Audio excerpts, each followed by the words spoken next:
नमस्कार दोस्तों, आज हम एक और विलियम शेक्सपियर की कहानी सुनाएंगे मैकबेथ के बारे में।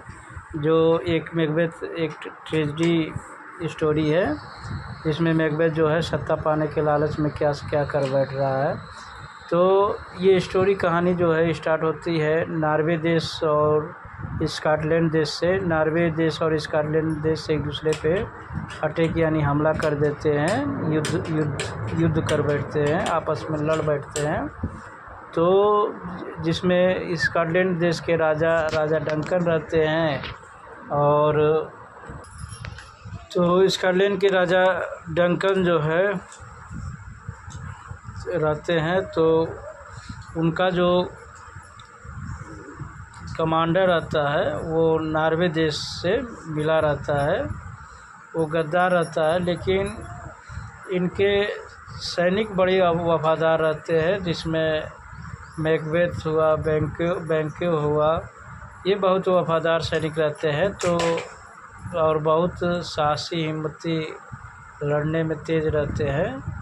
तो इन्हीं के नेतृत्व में जो है स्कॉटलैंड जो है नॉर्वे को हरा देता है, यानी स्कॉटलैंड देश की विजय हो जाती है।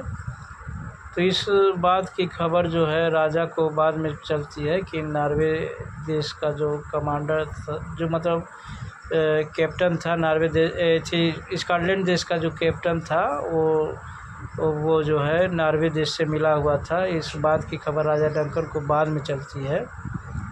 लेकिन जो है मैकबेथ और बैंक्यो की वजह से स्कॉटलैंड फिर भी जीत जाता है। कैप्टन के गद्दार होने के बावजूद भी स्कॉटलैंड देश मैकबेथ और बैंक्यो की वजह से और सैनिकों के वजह से जीत जाता है। तो अब बैंक्यो और जो मैकबेथ जो है रास्ते में घोड़े द्वारा जा रहे थे, तभी उनको जंगलों में जो है 3 विचेस मिल रही हैं, यानी 3 चुड़ैल मिल रही हैं। तो वो दोनों को रुकवा कर भविष्यवाणी कर रही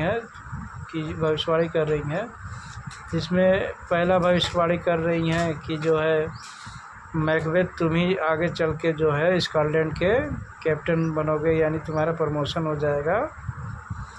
फिर दूसरी भविष्यवाणी ये कह रही हैं कि फिर उसके बाद से तुम एक ना एक दिन राजा भी बन जाओगे मैकबेथ, यानी राजा डंकन के बाद से तुम ही राजा बनोगे मैकबेथ। दूसरी भविष्यवाणी ये कह रही हैं।